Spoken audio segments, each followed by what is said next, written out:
This time on Graveyard Carz, Allysa and Dougie finish building out the 440 engine for the 1968 GTX, currently in assembly. That's good. That's good. Okay. And Allysa and Mark begin one of the most difficult decal applications, a white billboard for the 1970 Cuda Convertible, raising the question, will Allysa be able to put it on successfully? What we got to do is get it where it'll at least stay on its own for right now.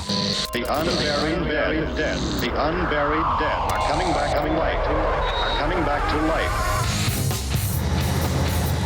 Self-proclaimed Mopar master Mark Warman and his protege painter Will Scott get paid to bring Mopar muscle cars back from the dead.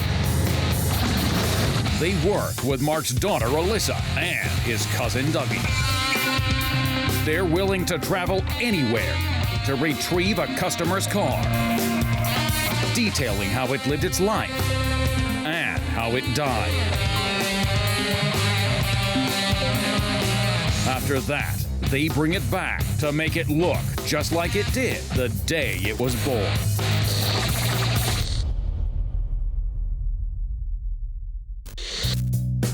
A few weeks ago, Cousin Dougie and Allysa built out the 440 for the 1969 GTX.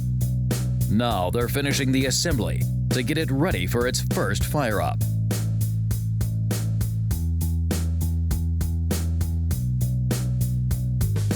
Allysa and I got the engine back from paint after assembling the bottom end of the engine, and so now what we want to do is finish building out the top of the engine, the carburetor, the plug wires, pulleys, belts, and first thing we're going to do is put the transmission on. And so this 1969 440 engine is for a GTX.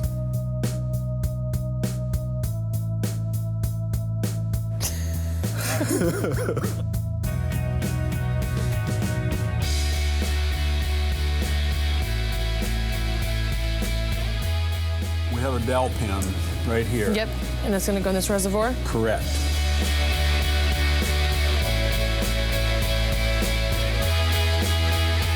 Watch your fingers. Powerful. There it is. Great.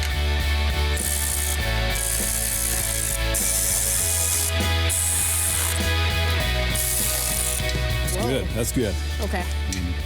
Real easy on that one. Okay. This one real easy? Yep. Good enough. Oh, look crazy there at the end. Yeah, they're powerful, huh? So now All we done have with to. that. Now what? Now we have to line up the torque converter and the flex plate inside here. From this side at least. Okay, so inside the transmission here is the torque converter and the flex plate that mounts it to the crankshaft in the engine. So right in here is where we bolt the two together. I have to put 4 screws in here. Beautiful. Okay.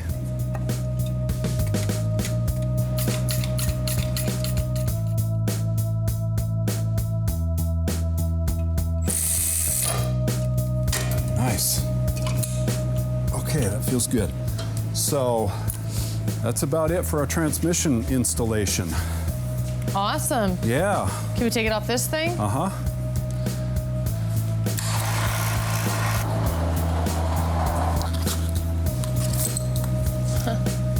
I can put a starter on now into the transmission first on the bottom in the lower hole.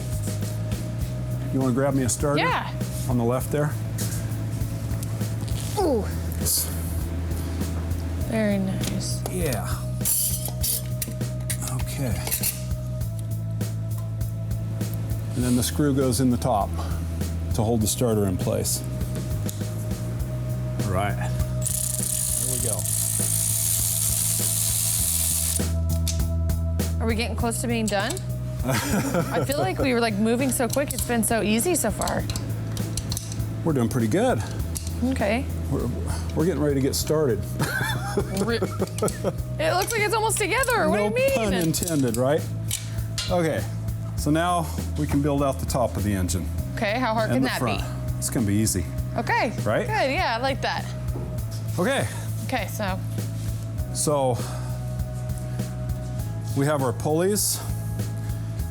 We have a couple of water nipples that go in here on the water pump that have to go in, and then the upper radiator hose has to go on. And then we'll build out the rest. okay, well that's easy. Couple pulleys, hose. Yeah. Wham bam, thank you, ma'am. We're on with our day. Ready? That's right. But we just need to get this set, so. It's moving quick though, at least. Yeah. My dad's out here, it's like, oh my gosh. It takes forever to get anything done with my dad. Really? He's gotta tell a story, then he's gotta do a stupid dance, then he's gotta do something else. He's gotta take time to insult somebody, then we might get something done. Day's over at that point. Exactly, but it's exhausting to get to that point. It'll only be like an hour and you're like, oh my gosh, I have no more energy left for the day. Just worked an hour with my dad. I like to put this hose on here Yep. because when we put the air compressor on for the air conditioning, it's almost impossible to get to this clamp right here. Oh.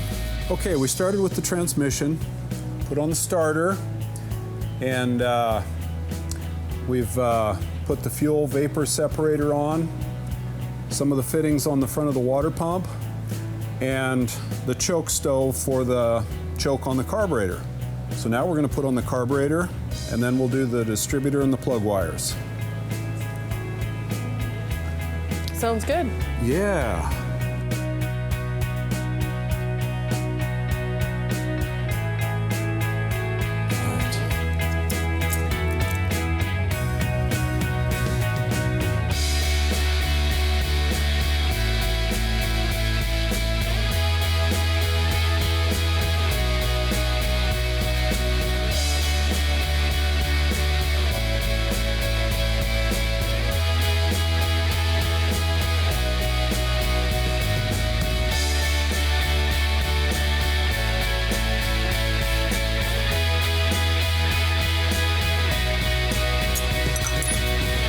Yeah, that's perfect.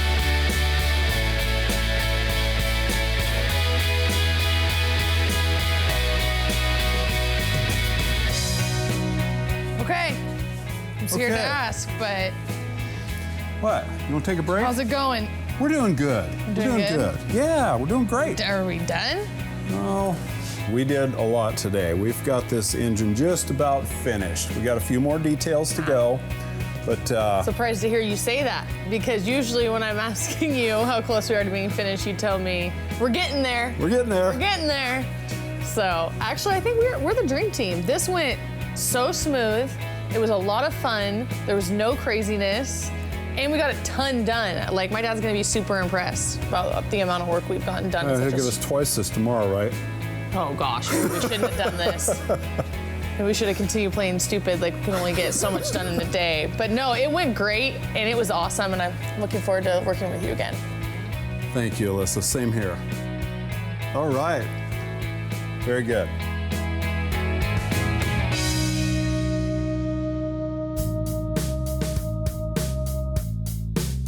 I'm getting ready to install the Billboard graphics on our 1971 Plymouth Cuda Convertible. I have Allysa working with me, and the main reason why is last time we had our Phantom Cuda here. I allowed Will, the big mouth who says he can do everything, and Allysa, who agrees with him, is the partner in crime who stole my car. They decided that they could put the decals on, so I let them. They never got it off the table. Why? Because they didn't read the instructions or listen to me the first time I talked to them about not getting the backing paper wet. So she is going to learn today the correct way to install a Billboard graphic. I've said it many, many times that this is one of the most difficult graphics. It may not be the most, but I believe it's in the top 3 of the most difficult graphics to do. There's a lot of things that have to be considered when you're putting this decal on. So the first thing we're going to start with is just setting the decal up there, seeing where everything lines up at before we get it wet, before we start just taking the backing paper off.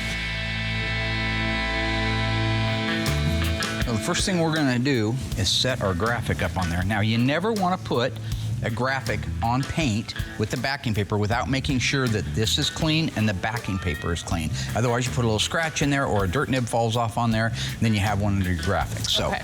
you just want to tack cloth it down. the area where it's going to be going. Okay.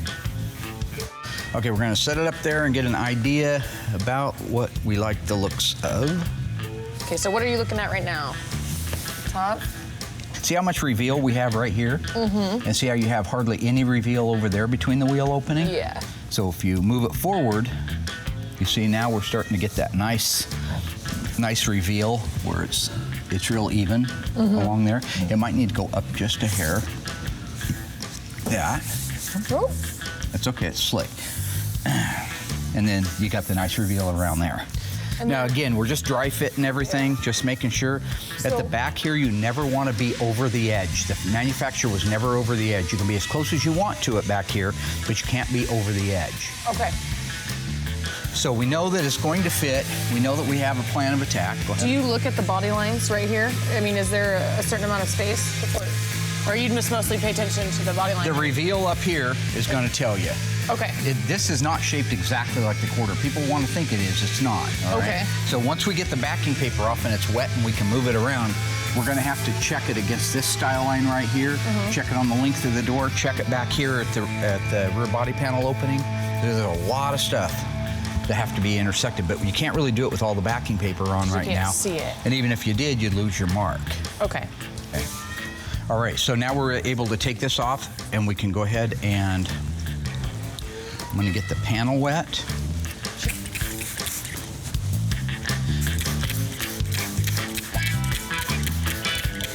Okay.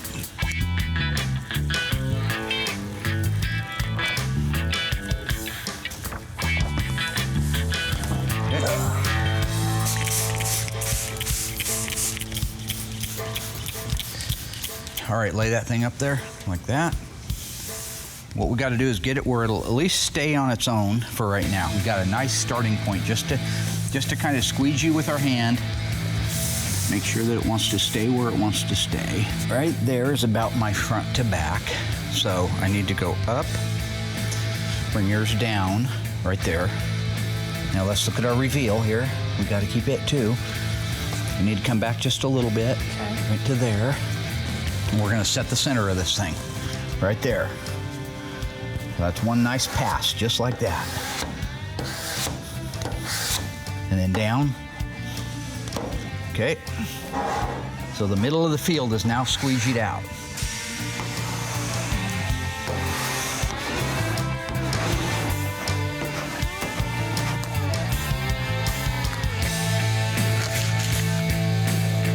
Boy, there's not one bubble.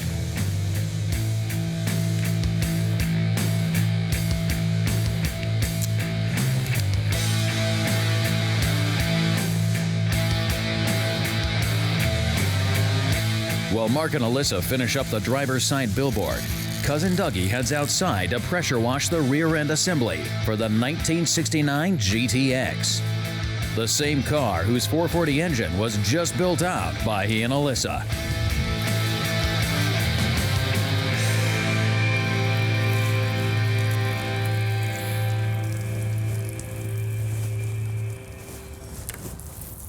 Try to get all the grease off of it that we can for sandblasting. Up next, Cousin Dougie begins the disassembly of the 1968 GTX Dana rear end. Hit it with some hot water and try to get all the grease off and get it as clean as I can. And Mark and Allysa continue the application of one of the most difficult decals in the history of Mopar. Wait. You're supposed to be letting me do all this. Is my turn.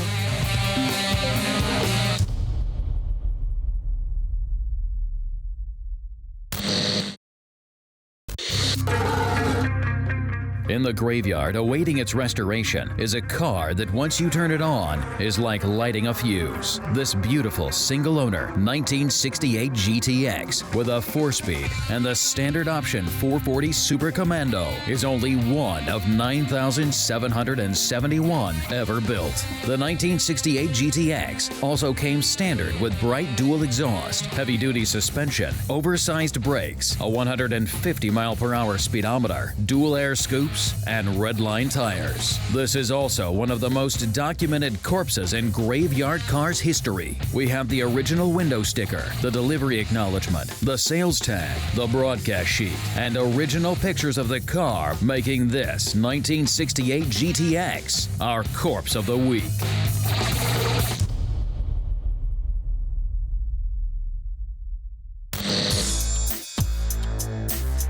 Now that the 1969 GTX's engine is built out and ready for its first fire-up, Cousin Dougie moves the car's rear-end assembly outside to clean it up with the Aladdin pressure washer. After that, it's on to the disassembly.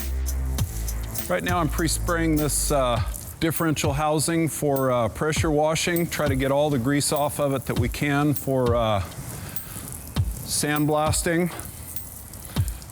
So I'm gonna hit it with some hot water and try to get all the grease off and get it as clean as I can for disassembly.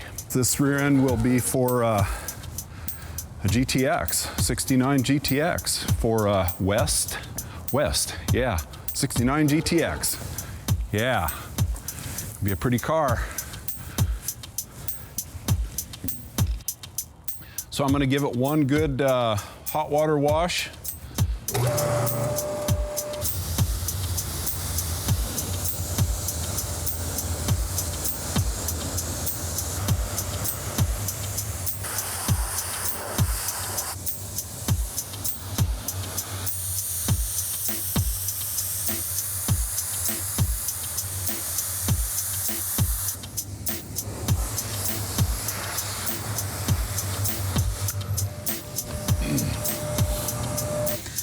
So now we got our quarter on, all we got left is our door. Now this one, you got to intersect this line and this line. They got to match, yeah, so that's stressful.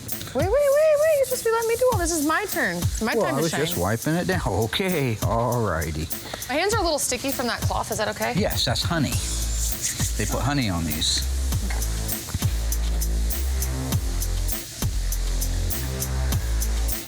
Is that gonna go all the way back? Where does the 340 go? I have no information. Well, for you think about it, you want this to wrap around the edge some, right? So if you look underneath it, they're lined up, right? Mm-hmm. So what's that do down there? Oh, they're pretty close to lined up. Very good. All right. So I'm gonna let down the door. Just sporadic like that, so there's dry spots in there, so the sticker will. You're gonna smear it? Yes. All right, slop it. Now careful when you get to the lettering, because sometimes letterings sticks. Yeah, sometimes they fall behind on stuff. Looks good so far. Good, good, good. Okay, go ahead and lose that and spray this down.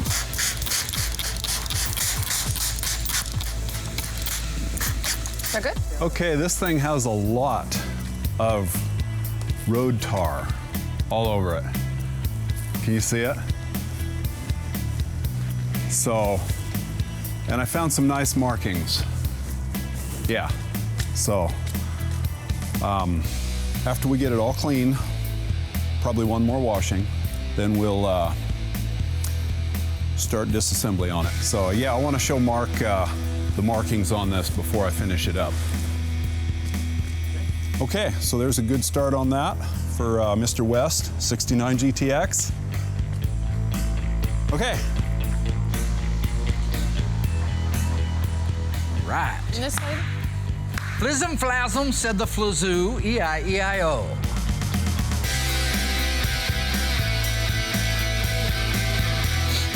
Not bad, not bad. Same amount of overhang on each one. So it looks like it's lined up down here, but then up here. Yeah, sometimes you have to trim the bottoms depending on the trajectory, but you're getting an awful lot of overhang right now. Okay. So you pull it back and you lose some of that overhang, see? Okay, I see. So line up your top one, because that's the one, that's the money shot, right? Right there. Yeah, and then make sure the bottom one has the exact same reveal to it. What I'm working on right now is an 8 3/4 rear end for West GTX, and I'm gonna do a disassembly. So I'm gonna start by trying to get the shock plates off here. They're really rusty. Hopefully they come loose. If they don't, I may have to cut them off there. So let's give it a try. Got the big guns for this one.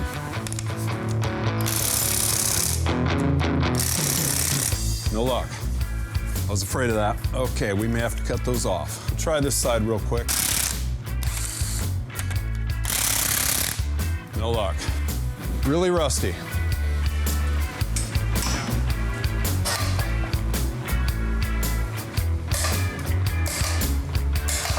Okay, we're gonna have to do this the hard way. I'm gonna cut the U-bolts in half.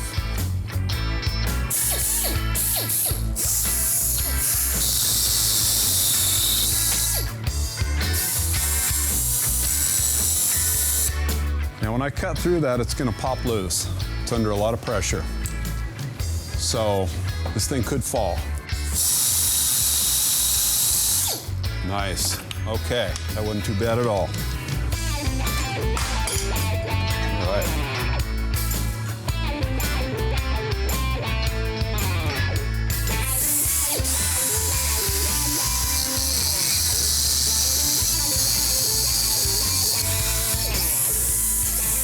Okay, I'm gonna give this one a little tap, see if it breaks loose. Yep. Okay. All right. So we got 2 leaf springs off. In this case, it was okay to cut these U-bolts because we're gonna replace them anyway. So now I'm gonna remove the hydraulic brake lines from the top of the housing. I'm using a flare nut wrench. So anyway, it's a brake line wrench. Keeps you from stripping these out because they're gonna be really rusty like everything else was. So anyway, we're gonna get the brake lines coming out of here, out of the wheel cylinder, which is inside the brake drum. This is where you bleed your brakes from, the bleeder valve right here. Okay, got that one out. Go ahead and undo the other side. Okay. This is the bracket that attaches the brake hose to the body underneath the rear seat of the car. So this is a brake line distribution block where all the brake lines go together on top of the housing here. The differential breather for the gear oil in the differential housing to breathe. Okay, so there's little metal tabs here that hold the brake lines in place, and you'll have to bend them open a little bit to get the brake line out. So here's the entire rear brake assembly for the axle housing. Had a little bit of brake fluid in it. So now we can pull the drums off and proceed to pull the brakes and the axles out. Wasn't too bad. So here's our brakes in here. So I'm gonna go ahead and get the brakes loose.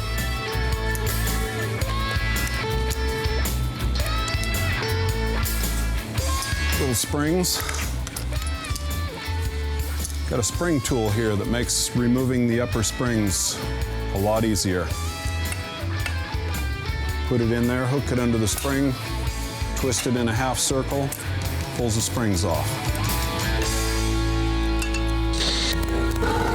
We learned in our Corpse of the Week that 9,771 1968 GTXs were shipped with a 4-speed 440 Super Commando. How many 1968 GTX hardtops were built with a 426 Hemi? Was it 670, 120, 410? Find out after the break.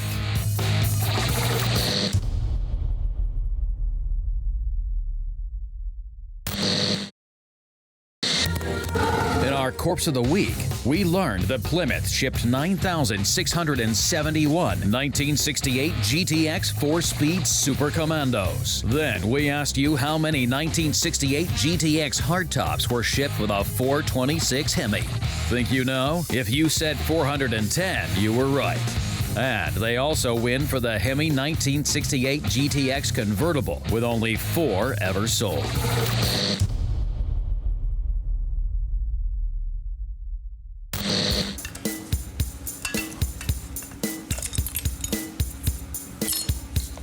Pull them out of the wheel cylinder, drop them down. Then you have to unhook the park brake cable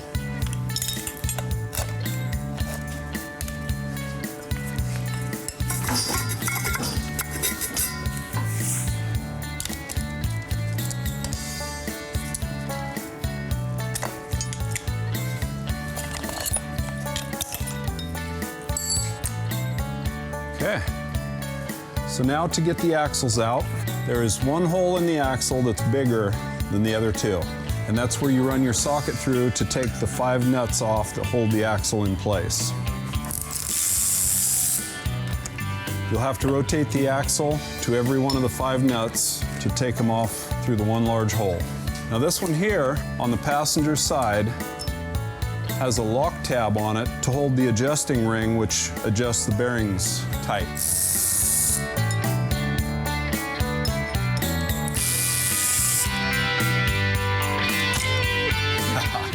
I love it. Okay, there's going to be some gear oil on this. So there's your passenger side axle, the bearing, and the adjuster. The adjusting ring is right here with all the fingers sticking out on it to adjust the bearing tension on the passenger side only. So a little bit earlier, my dad and I put our Billboard stripe on our 1971 Cuda, the In-Violet, gorgeous car. And now I'm gonna try to put our Billboard stripe on the passenger side. When he shows up, I think that he went to the gym or something, but when he gets back, he'll sit back and I will give him a tutorial on how to put the Billboard stripe on.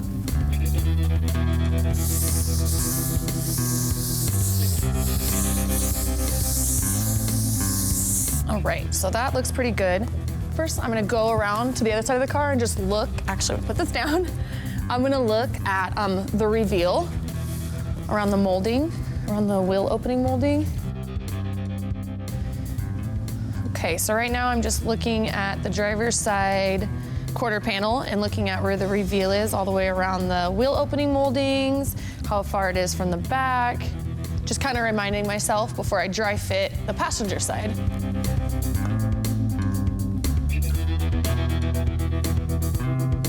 Well, if it isn't the creeps. Hi, camera creeps. Dad! Creeping on everybody. You came at the perfect time. Will you help me Why are hold you this? doing that car without the ice tray, the ice man, the ice biscuit, ice shavings, vanilla ice, ice baby, Ice Age, the movie? Why are you working on this? Okay, so I'm trying to dry fit this Why weren't side. you here an hour and a half ago and I would have been here to help you? So let me catch you up. Okay. So far, I've tack cloth panel and also the decal. And now I'm trying to dry fit it because I want to see. But it's actually more difficult because it's so huge. So I'm glad you came at the perfect time so you can help me hold it. 426 crate. I'm the first person to receive one of these tumblers, the very first person, and I'm also the very first Dad, nobody cares. Nope. Well, I think they do care. Don't think they do. Okay, where do you want it? Yeah, that's great, Dad. That's great. How much reveal do you have here? This is what counts. The rest of it has to go where it has to go. So how much reveal do you have there? Ooh. You've heard me run through my repertoire. I'm looking for other ice things, not the camera boys. But you at home, like ice shavings, ice pops, Should I tape this? icicle, ice maneuver, ice baby, iceberg. See, I just had that one. So should I there's tape power this? in numbers. What are you talking about? I don't know. I've been third cup of coffee. I have no idea who the hell I am anymore.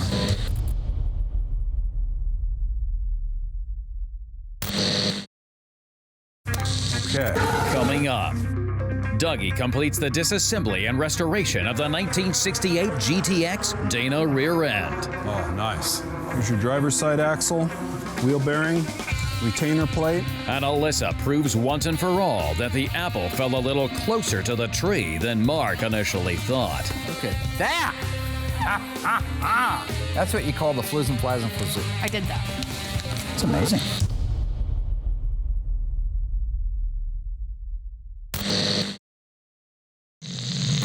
Okay. Got lucky the first time. Oh, nice. Here's your driver's side axle, wheel bearing, retainer plate. Pull your backing plate off. We're gonna save the backing plates. Looks like they had some anti-seize all over these places where the brakes move in and out so they don't rust up too bad. So here's your wheel cylinder, your park brake cable, and here's the back of it, kind of rusty from exposure over the years to water. So we're gonna clean this all up and repaint it, make it look new again. We'll replace the brake cables, the park brake cables, So now I'm going to undo all the bolts that hold the third member in place, or pumpkin, as some people like to call them.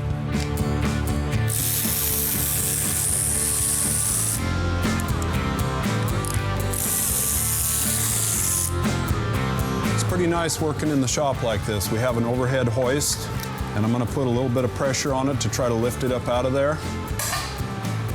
May have to tap on it with a hammer and a chisel a little bit.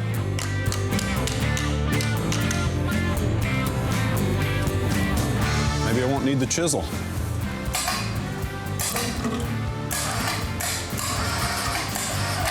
So there's the third member with the gears. So we're going to clean this up and try to salvage this one.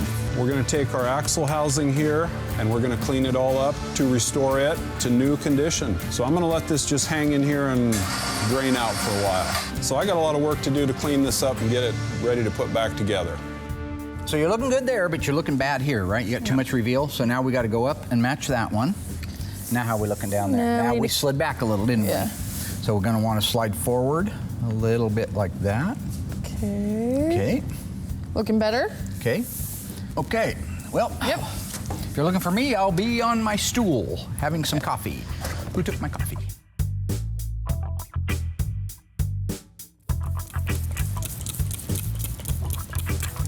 Why are you shooting it from 1,000 feet away? Well, the closer you are, the more kickback you're gonna get. No, why don't you make it into more of a fan? Like that? Yep. So what do you want to do here? This is your call, Chiefers. you the man. Okay, so now we're gonna take we're gonna separate the ice girl, the ice the pick. decal. Okay. So like this. Yeah. Yeah? Yep. How it's supposed to look? Looks good. What would you do without me? I'm gonna go down to all the way. Okay, down wait, here. now I gotta spray it. So now we're gonna spray our decal down, just in case we drop this side. Yep. Be safe. Load that mother bear. Why'd you spray me purposely? I did it. I'll show you. Okay, turn around. Purposely is. Alrighty. Yeah, what do you think, Chiefers? No, I don't think yet. You don't think right. Does it need to go up a little bit? This reveal look kind of skinny. It's like right on the edge. Looks pretty good. Okay. There's a lot of air. Beautiful.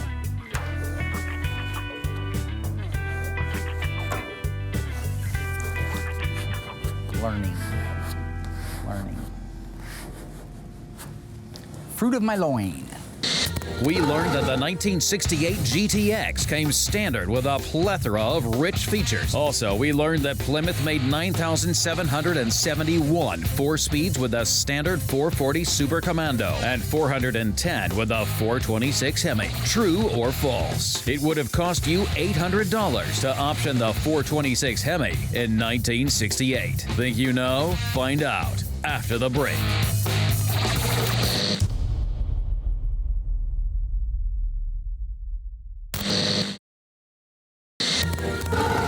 We know that the 1968 GTX came standard with a plethora of luxurious features. We've claimed that to upgrade from a 440 Super Commando to a 426, it would have cost you $800. That is false. In 1968, that option was just $604.25. And if you wanted to look extra cool, you could throw in tinted windows for just $39.40.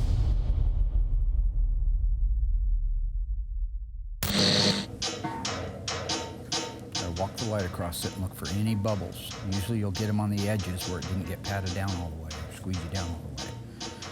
Keep the paper as close to the panel as possible. You don't have any rings on, right? No. Okay.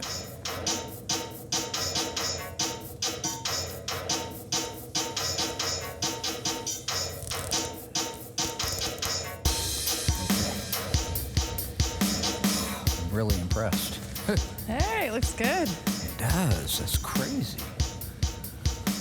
Wow, good job. All right, well, we ain't out of the woods. We got to get this thing laid down. Doing a good job. Actually, there's only like 2 or 3 little air bubbles in it, which I usually get those too. It happens. So I'm actually shocked. She did real good. That's great, because that means I won't have to do them forever.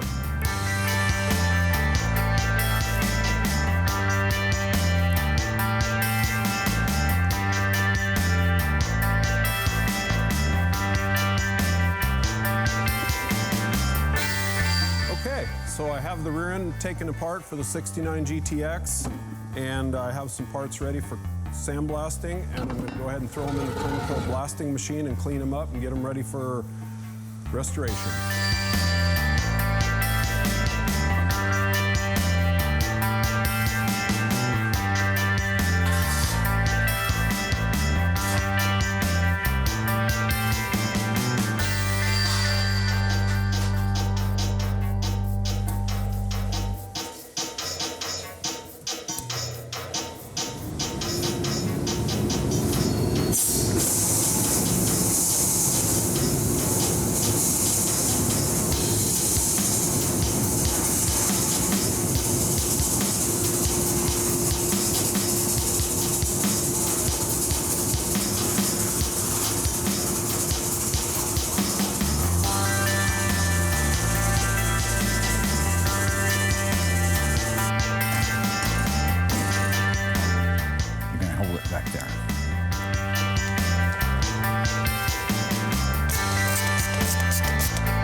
Going there, Mare? Okay, so we're going around the letters. This is where I'm kind of nervous. This is where These are not easy to do. Like to get weird.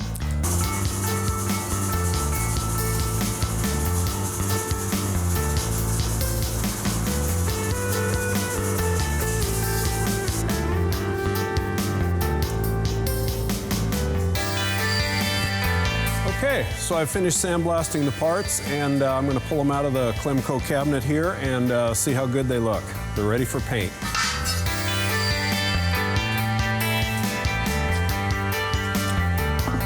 Very good. They clean up really nice.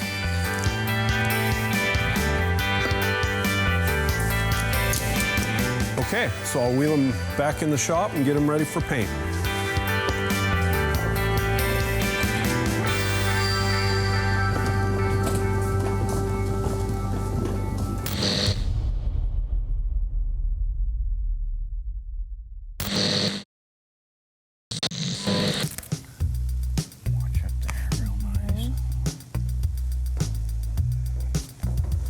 I thought I saw something bad, but I don't think it is. I think we're okay.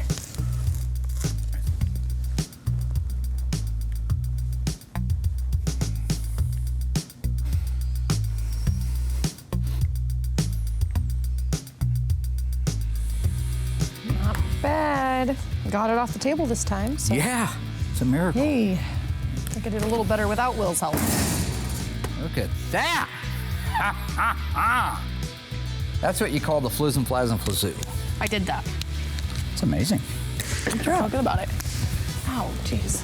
It went really good. And my dad was really fun to work with, which is Yeah, I'm winding, crazy. I'm winding down You know, a it little only took now. like 5 seasons for us to like be able to get somewhere. You just But sort of we did understand it. my And humor it was now. fun. A lot of my comedy I steal from other people, so that's why it sounds vaguely familiar. And I'm like leaving today on cloud 9, knowing that I was able to do this, and Will's been painting for like 30 years and he can't do this. 50 years and he still can't do it. He's like 39, so I don't know how that one works. Well, but whatever.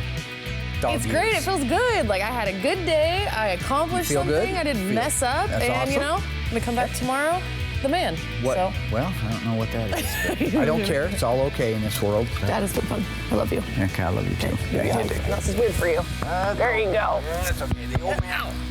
All right, thank you. Kinda. I'm back. Fruit of my loin.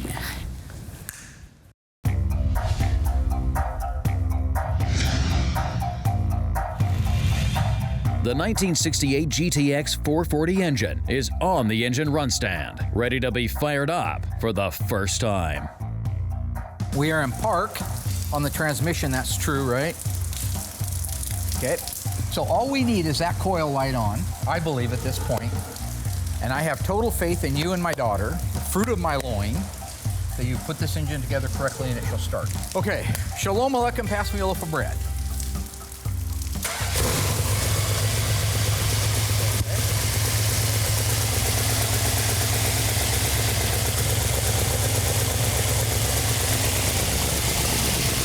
You know the valve's getting quiet? Pumped up? Yeah. That sounds good. Yeah, it does.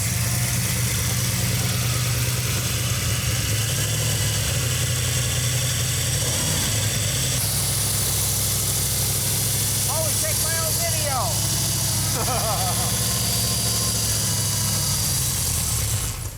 Just ran out of gas.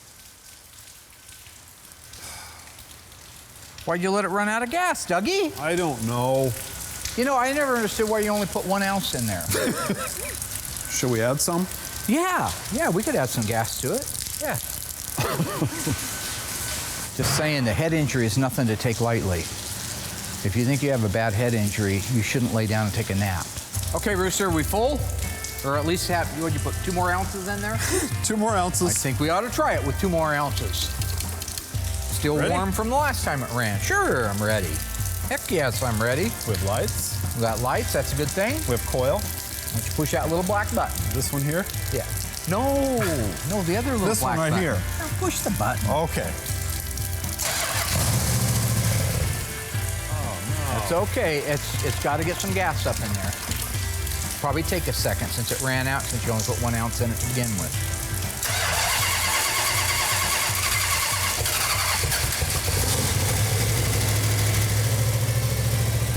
Beautiful. Now back to where I was. No leak. Oil pressure. Good oil pressure. Nice oil pressure. Look at that. Running good. Yeah. Sounds nice.